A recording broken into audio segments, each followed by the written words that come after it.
I take this broadly as an opportunity to talk about incentives to produce under a more egalitarian system. Why would people work if they faced steeper levels of income tax or wealth tax? Well, because they want to be richer than other people, and under socialism, you could still be richer. You wouldn't have the 300-to-1 split between CEO pay and average worker pay. Instead, in a lot of cooperatives, like in the Basque region of Spain, Mondragon cooperatives that are a kind of model for a kind of socialist institution, there the highest paid employees make, say, 4 times what the lowest paid employees make. And they're perfectly competitive. But put Mondragon aside, just talk about our own country. As I'm sure you both have heard this statistic, but I mean, back, the highest level of, the top marginal tax rates used to be much, much higher in the 50s and 60s, indeed up to 90%. Was there an economic calamity? Did the dominant peacock say, I'm not going to show my peacock feathers off anymore? No, because it turns out that what human beings really want is to be better than the next guy. It doesn't matter necessarily how much better in absolute terms, or it doesn't matter how much in absolute terms they have. It doesn't matter to Bill Gates whether he has $15 trillion in his bank account or $1 billion. He just wants to have more than Mark Zuckerberg. And you can have relative inequality under socialism. We're just not going to have this ridiculous absolute inequality where you've got people with trillions, billions of dollars and people starving in the streets. So the big picture point then is socialism is perfectly compatible with allowing some inequality for the sake of incentives. So I hate this dominance theory. I think it's awful and terrible, and it justifies the worst kind of elements that would be critiqued against, that exist within society.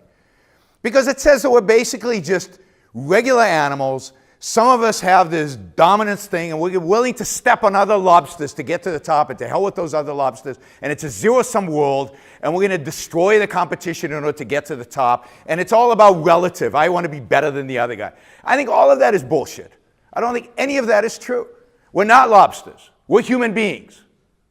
And as human beings, we have the capacity to reason. We have the capacity to create stuff that doesn't exist before. We don't become wealthy at other people's expense like lobsters do. We actually create wealth that benefits everybody else around us because they all get to trade with us.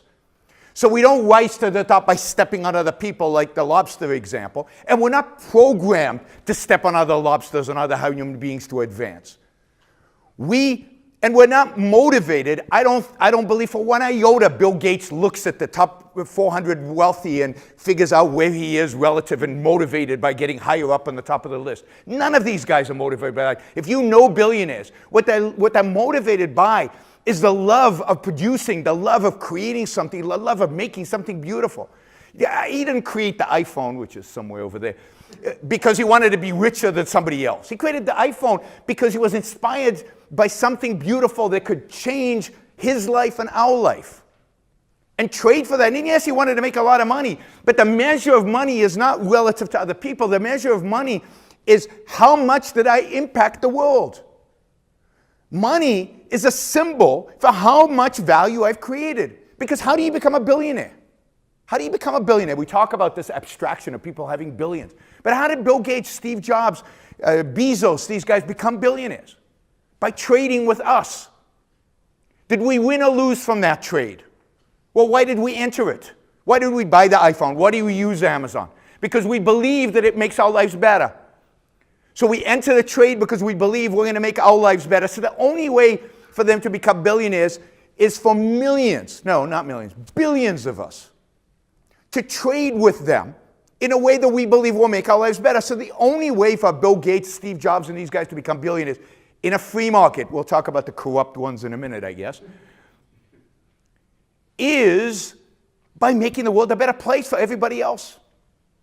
By applying their own mind to a problem that exists out there, a problem of human survival, a problem of human production, and coming up with the best idea and then trading with other people, making their lives better in win-win relationships, in trader relationships, voluntary relationships, not relationship that are imposed, not relationship that is zero-sum relationship, not lobster-like relationships. Human beings are different. We're not predetermined by genetics to invent iPhones. Doesn't work that way. There's no way that we're predetermined to invent iPhones. You have to make choices. You have to use your reason. You actually have to think to come up with an iPhone or any product that's out there. We don't, even this building. Animals don't do this. They can't. Right? So billionaires become billionaires by making the world a better place. They do it by creating wealth, not by taking wealth. And the fact that 26 people are richer than 3.5 billion is because 26 people have created, objectively created, more wealth than 3.5 billion, because the fact is the 3.5 billion are barely surviving. All they're doing is they're farming and they're eating what they produce. And I bet you the net worth, by the way, in this room, I'm probably richer than all of you combined, or at least the students combined. I'll take out the adults, because your net worth is negative, because you've got student loans. It doesn't mean I'm rich. It just means I have a positive net worth. So 26 people actually created a lot of wealth. 3.5 billion, sadly, haven't created the wealth yet. If they lived under capitalism, they wouldn't be that poor. We all know there are people, say for example, the Wells Fargo crisis. It's just absolutely appalling. And when you look it up, they knew exactly what they were doing. And so, you know, they were targeting people that couldn't speak the language. They were targeting people that were the elderly. These are the people, what is Wells Fargo? Like number 4, number 3 of the biggest banks?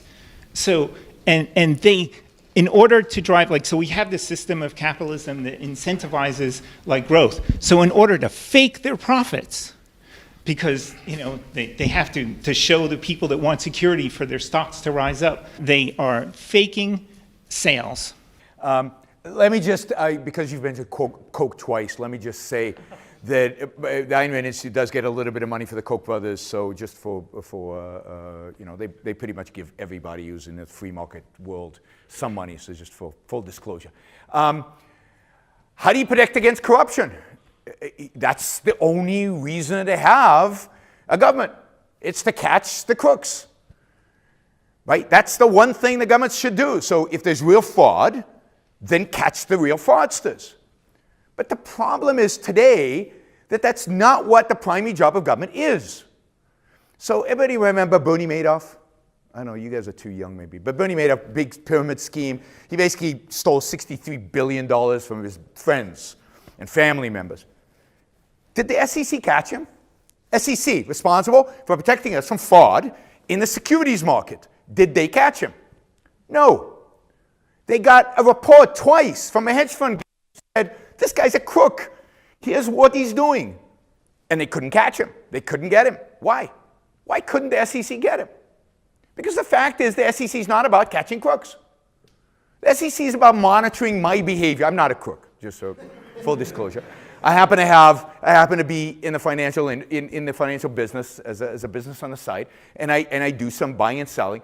But the SEC monitors everything I do. I have to file a 13D and a 13G and a 13 this and a, you know, and then they send in their inspectors to, you know, I have a whole compliance office. I have a whole thing of compliance where they come in and look at my books. They're so busy monitoring what I'm doing that who has time to catch crooks? Indeed, they almost never catch crooks. It's rare that they actually file. Usually, who catches the crooks? The market does. In the case of Bernie Madoff, who caught him? Well, the hedge fund guy who wrote the memos twice, and who landed up at the end catching him? His son. His son called in the police. So, if the government actually did its job, its one job, which is to protect us from crooks and criminals and fraudsters, the world will be different. And just to relate to the Wells Fargo example, in capitalism, there are no bailouts. By definition, capitalism is anti-bailouts. There's no too big to fail in capitalism. I'd go further. There's no deposit insurance in capitalism. Yet why do people keep their deposits in Wells Fargo in spite of the fact that they've committed fraud? Because who cares? If something really bad happens to Wells Fargo, the government's going to step in and pay me back, right? Unless you've got more than $250,000. Who's got more than $250,000 in the bank account? Like, okay, one guy, right? That's pretty amazing, right? Right? They're trying to protect the little guy with deposit insurance. Really, how many little guys have $250,000 in their bank account? So the whole system is corrupt. The whole mechanism of the world in which we live in today is corrupt. Not corrupted by capitalism, corrupted by statism. As soon as you have deposit insurance, now you have to have the regulations to monitor the banks. And then if the bank is very big, it has systemic risks, so we have to bail you out. So by the way, if you have more than $250,000 in your bank account, here's a tip for those wealthy students among you. If you have more than $250,000 in a bank, always put it in a too big to fail bank. So Wells Fargo is a good place for $250,000. Bank of America is a good place. Don't put it in your local community bank, because when it fails, you won't get your money. You'll get everything up to 250, but not above. But if Wells Fargo fails, they'll bail them out. They've told us they'll bail them out. It's in the, so what, you talk about incentives. When you tell somebody, when you make money, you get to keep it all, but when you lose it, we'll bail you out. What kind of behavior do you expect to get? Pretty nutty behavior, right? And that's what we get. So that's not capitalism. There's no bailouts in capitalism. There's none of this stuff in capitalism. Capitalism is a system where the government does one thing.